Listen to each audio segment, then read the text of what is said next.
¿De qué tenemos que alegrarnos? ¿Cuál es el motivo de nuestra alegría? ¿Por qué razón nos reímos? ¿Cuál es el sentido de la alegría que hoy nosotros tenemos? Como todos ustedes saben, nuestro énfasis como iglesia, ¿a cuántas personas podemos afectar positivamente con el Evangelio? ¿Cómo podemos alcanzar para Cristo a la ciudad de La Habana, a Cuba, al mundo? He estado leyendo un libro que se titula ¿Cómo cambiar al mundo? Es un libro que habla, que tiene unos ideales increíbles, pero va mucho hacia este punto que muchas veces no podemos cambiar el mundo.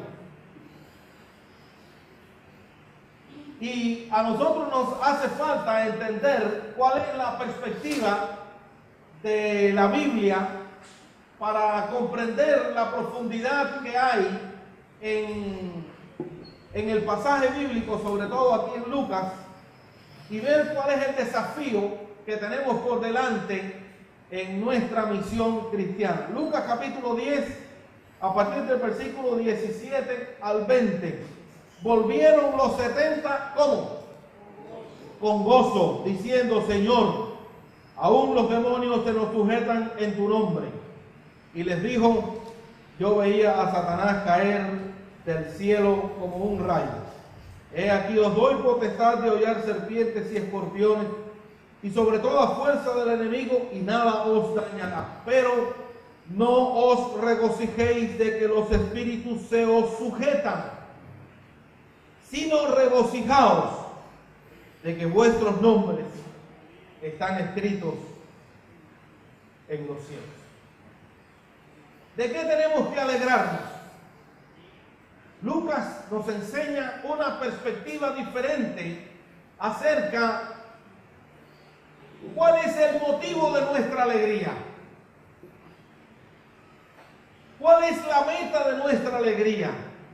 ¿De qué tenemos que alegrarnos en la vida? Hay dos tipos de iglesias. Están las iglesias activas y están las iglesias vivas. Algunos encuentran una semejanza entre estos dos tipos de iglesias y efectivamente en algunos aspectos tienen mucha semejanza, pero en sentido general hay dos tipos de iglesias. Aquellas iglesias que son muy activas y las otras iglesias que son vivas. Ahora, ¿qué cosa es una iglesia activa? Una iglesia activa es aquella iglesia que celebra muchas actividades. Lunes, martes, miércoles, jueves y viernes, y vuelve otra vez lunes, martes, miércoles, jueves y viernes, y sábado y domingo. Una iglesia que celebra muchas actividades es una iglesia activa. Ahora bien, hace unos días conversaba con un pastor retirado y me decía con orgullo: tuve tiempo en mi ministerio que predicaba 14 veces a la semana. ¿Qué significa eso? 2 veces diarias. No puedo. Una iglesia activa celebra muchas actividades, pero crea en la conciencia de los creyentes un estado de tensión. Porque si la gente no viene a todas las actividades, es que no son buenos cristianos y no son espirituales. Entonces, una iglesia activa programa las actividades sin tener en cuenta las necesidades que tiene la gente. Pero bien, son iglesias donde movilizan a muchas personas. Concentra el ministerio dentro del templo. No hay iglesia sin templo. En otras palabras, una iglesia activa necesita que todos los días en el templo haya diferentes actividades. Ahora, en ninguna manera estoy criticando esto, solamente quiero que ustedes entiendan que hay dos tipos de iglesia y de qué manera nosotros podemos conducirnos en este sentido. Una iglesia activa lucha por crecer, no le importa multiplicarse. Y les voy a poner un ejemplo. Tenemos una iglesia en Perico donde era un templo pequeñito. Moisés, ¿tú te acuerdas? Pequeñito. Ahora, el pastor hace unos años nos dijo, tenemos que construir el templo para que más personas vengan. Bueno, ese es un argumento un poco flojo al asunto, pero él consiguió el dinero, se hicieron la gestión, el permiso y se está construyendo un templo grande. Hace unos días me llamó por teléfono y me dijo, ahora no sé qué hacer, el templo no se ha terminado y ya la gente no cabe en el espacio, no tiene placa, la gente no cabe en el espacio donde ahora actualmente está el templo. Entonces, si el propósito principal es el templo, nada va a ocurrir en las personas. Entonces, las iglesias activas se preocupan mucho por hacer crecer la gente dentro del templo. No se preocupan por la multiplicación de muchas iglesias en diferentes partes de la ciudad. Iglesias activas no tienen líderes preparados. ¿Por qué razón? Porque todo es aquí. Con un grupito de 3 o 4 resolvemos el tema de todas las actividades. Asiste mucha gente, pero pocos comprometidos. Mucha gente viene, mucha gente pasa, pero son pocas las personas que de verdad están comprometidos para un cambio de conducta en la vida de cada uno de ellos. Esa es una iglesia activa. Ahora, una iglesia viva es una iglesia que no vive el evangelio solamente en las actividades, sino es dinámica en la relación en el vecindario.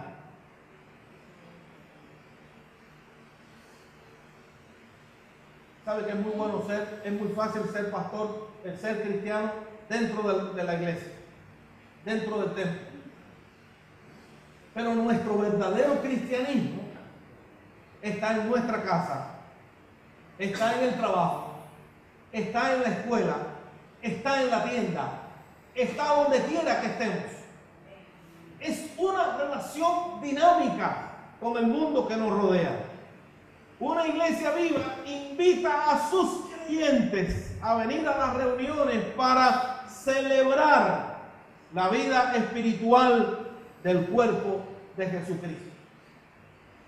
Este es un momento en que nos reunimos para celebrar que somos cuerpo, pero fuera de aquí seguimos siendo el cuerpo de Jesucristo, regenerado por su sangre. En tercer lugar, una iglesia viva concentra sus ministerios en favor de los perdidos. Y esto toca muy bien con nuestra semana próxima. Aunque hoy vamos a ver también que no es solamente un evento, es parte de la vida. Pero nos concentramos como iglesia no solamente en venir y reunirnos los domingos y ya. Nos concentramos en llevar un evangelismo relacional al resto de las personas con las cuales convivimos. En cuarto lugar, una iglesia viva lucha por multiplicarse, no tanto por crecer. ¿Se dan cuenta de la diferencia? Es mejor multiplicarse que crecer. Una iglesia viva multiplica liderazgo. No se concentra en 2 o 3, multiplica liderazgo. Y en sexto lugar, una iglesia viva busca cambios y compromisos en las personas que reúnen, en las personas que conviven con él. Por tanto, una iglesia viva afecta la comunidad donde está.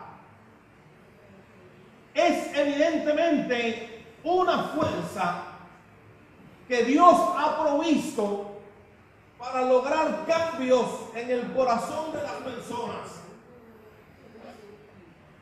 Es una iglesia que se proyecta al mundo para lograr que las personas entiendan la importancia de Jesucristo en sus propias vidas. Es una iglesia que enfatiza la misión de Dios la comisión de Dios para sus discípulos, la misión de Dios para todos aquellos que en Él confían. Es la iglesia viva, es un impacto en el lugar donde está. Noten esta cita. La tarea de la evangelización del mundo depende de que cada cristiano entienda que ha sido llamado para proclamar ese evangelio y hacer lo que sea necesario para que en todo el mundo cada persona pueda llegar a conocer el evangelio del Rey. ¿Dónde entonces está la esencia de la evangelización? Es un mensaje que todos los creyentes tenemos que ser parte de él. No un grupo reducido de personas, no un grupo de los diáconos, no un grupo de algunas personas. El avance del evangelio depende de que cada uno de nosotros entienda que esta es nuestra responsabilidad. Y posiblemente esta es la parte más difícil del llamado evangelismo. ¿Qué es mi aporte? ¿Qué es mi aporte para todo lo que tenemos que hacer en términos evangelísticos en la iglesia? Y ahí entramos en Lucas capítulo 10. Lucas capítulo 10 tiene el contexto que Jesús llamó a 70 personas, las envió de Dios de dos en dos delante de él a toda ciudad y lugar donde él había de ir después. Y les dijo: la mies es mucha y los obreros son pocos. Esto no es nuevo. La mies es mucha y los obreros son pocos. Noten que a medida que crece la mies, decrecen los obreros. A medida que la mies aumenta, los obreros son menos. Y lo que Jesús le estaba diciendo a aquellos discípulos es: oren, rueguen al Señor de la mies que envíe obreros a su mies. Por eso es que cada uno de nosotros tiene que ser parte de este empeño de lograr que las personas conozcan de Jesucristo. Pero Lucas capítulo 10 también habla de un interés muy especial que tiene Jesús en personas y en casas. Noten lo que dice el versículo 5: en cualquier casa donde entréis, primeramente decid: paz sea a esta casa. Y si hubiere allí algún hijo de paz, vuestra paz reposará sobre él, y si no, se volverá a vosotros. Un interés en personas. ¿Dónde encontramos siempre a las personas? En las casas.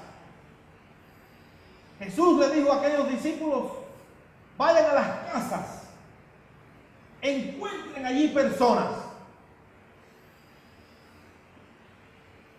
Hay un interés muy especial de parte de Jesús para encontrar personas en sus lugares. Pero Lucas capítulo 10 también habla de la dimensión del reino de Dios presente en lo que hacen sus hijos. Versículo 7: y posad en aquella misma casa, comiendo y bebiendo lo que ellos os den, porque el obrero es digno de su salario. No os paséis de casa en casa. Versículo 10: mas en cualquier ciudad donde entréis y no os reciban saliendo de sus calles, decid: aún el polvo de vuestra ciudad se ha pegado a vuestros pies, los sacudimos contra vosotros. Pero sabed esto, que el reino de los cielos se ha acercado a vosotros.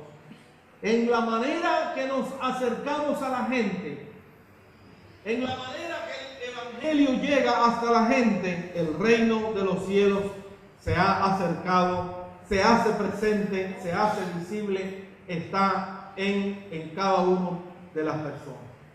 Parte de las dimensiones que hay en el capítulo 10 de Lucas es un interés por el gozo, y es nuestro principal tema. Es la perspectiva que damos del cambio de la vida.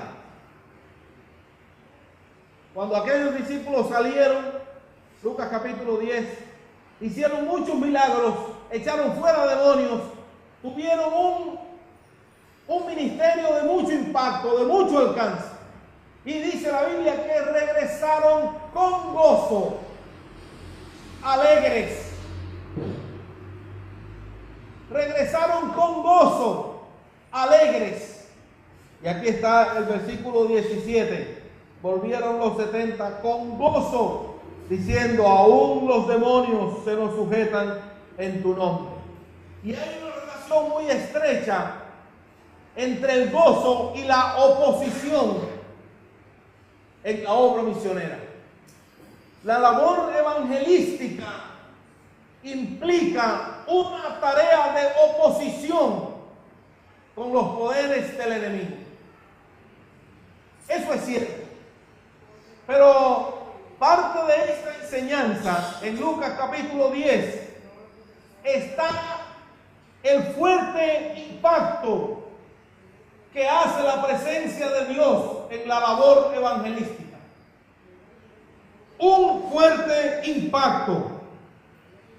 Le dijo Jesús a aquellos discípulos: he aquí os doy potestad de hollar serpientes y escorpiones y sobre toda fuerza del enemigo, y nada os dañará.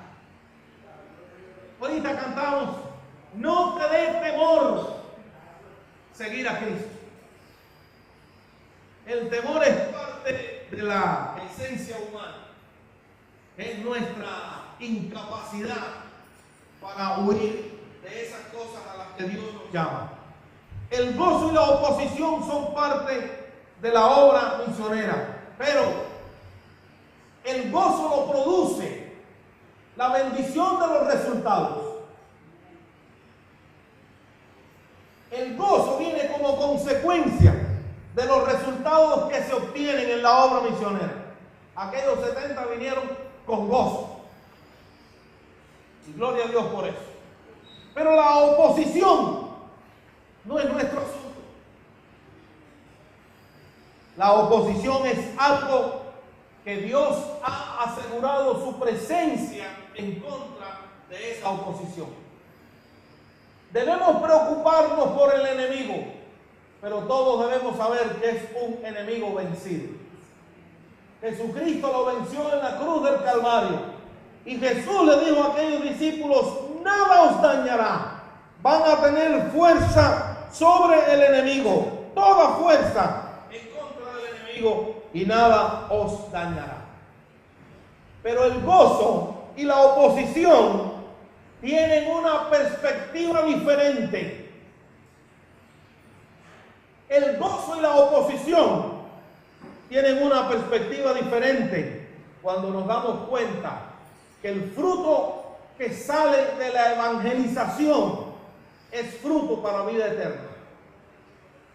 Jesús le dijo a aquellos discípulos en el versículo 20: pero no os regocijéis de que lograron hacer grandes cosas en el ministerio.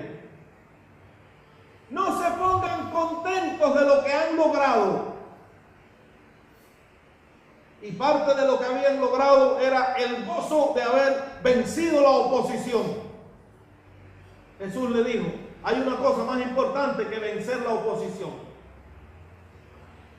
y es que sus nombres estén escritos en el libro de la Biblia.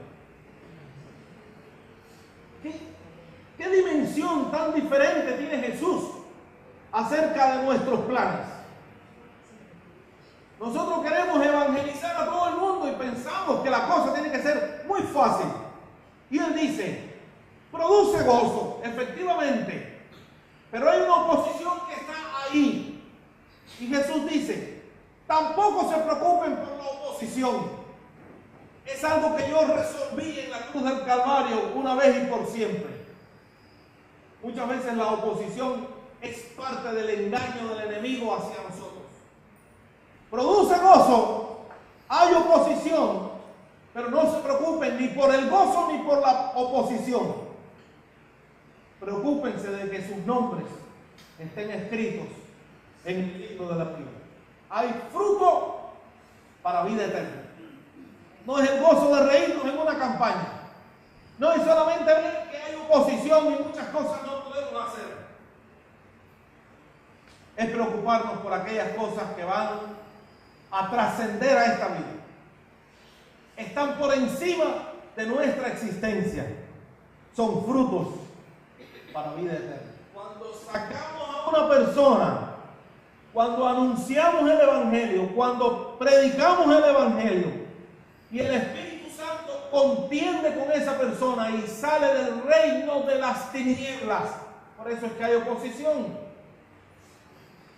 Porque hay una persona que Jesucristo rescata del reino de las tinieblas al reino de su luz admirable. Es fruto para vida eterna. De manera que la evangelización, la misión, no es informar a la gente de algo que no sabían acerca de lo que Jesús había hecho. La misión es enfocarnos. Está en medio de un contexto de guerra, exactamente, donde el reino de las tinieblas es destruido por el reino de la luz, donde el llamado a la conversión echa por tierra nuestra fuerza. Cuando usted le está predicando a una persona acerca de lo que Jesús hizo, usted está rompiendo el engaño que Satanás por muchos años le ha hecho creer a esa persona.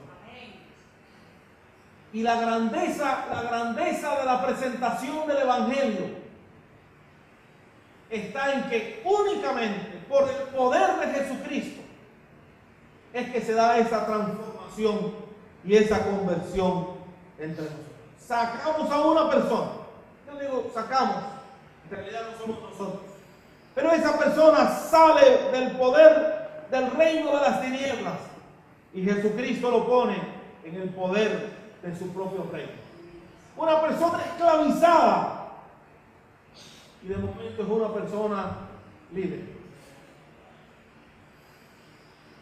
Cuando presentamos a una persona el Evangelio, no solamente le decimos lo que Cristo hizo, sino le hacemos un llamado a un traspaso de condición, que es únicamente Jesucristo lo puede hacer.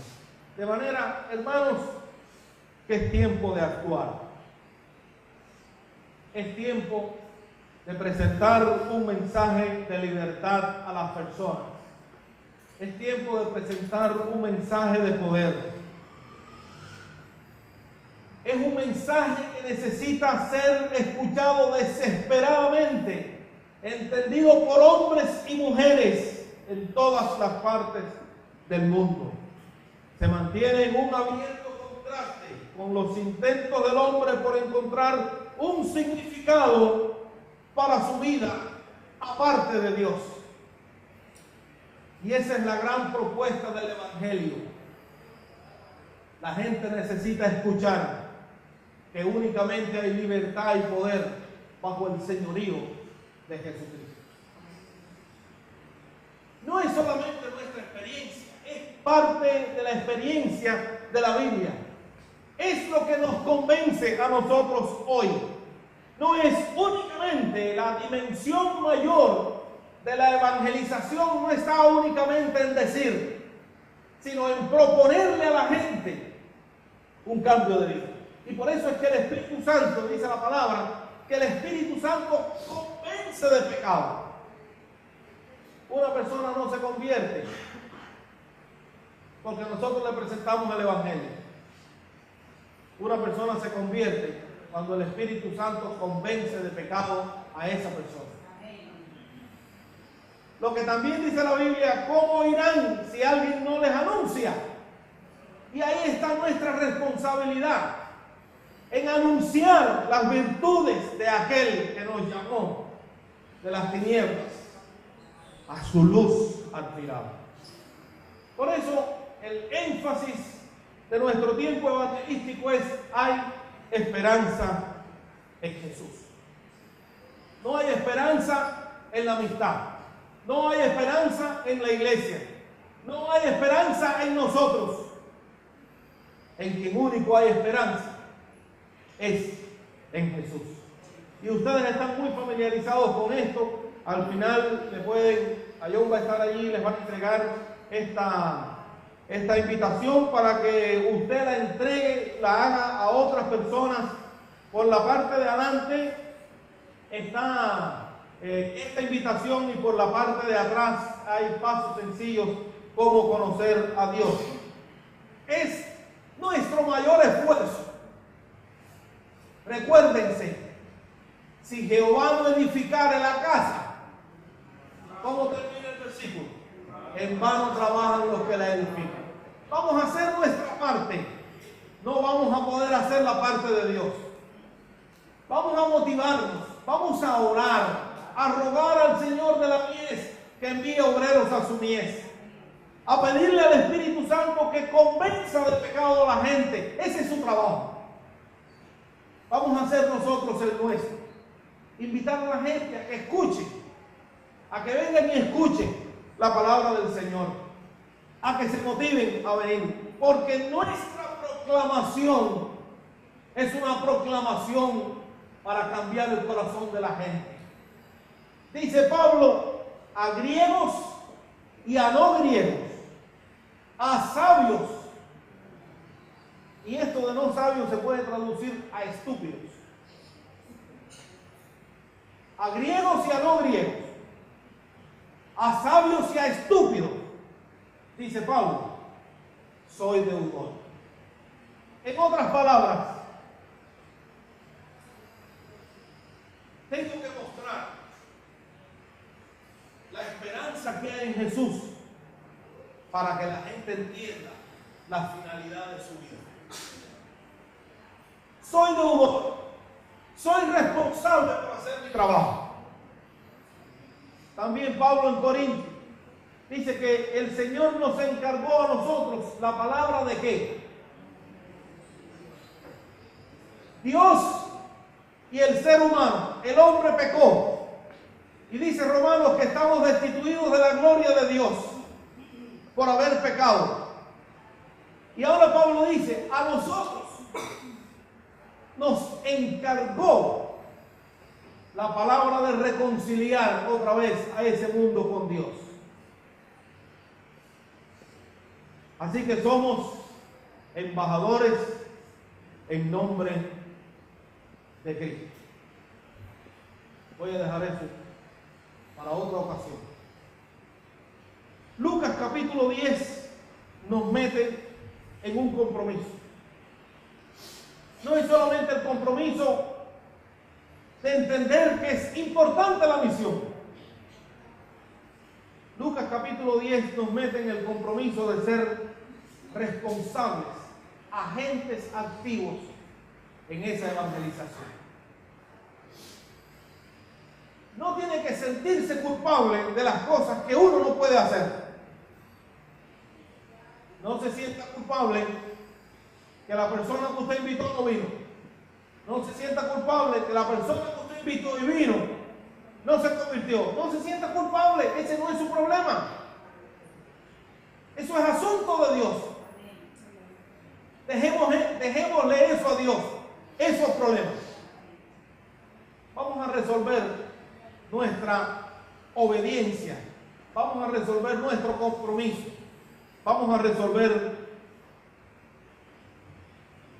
nuestra tarea, es decirle a las personas, hay esperanza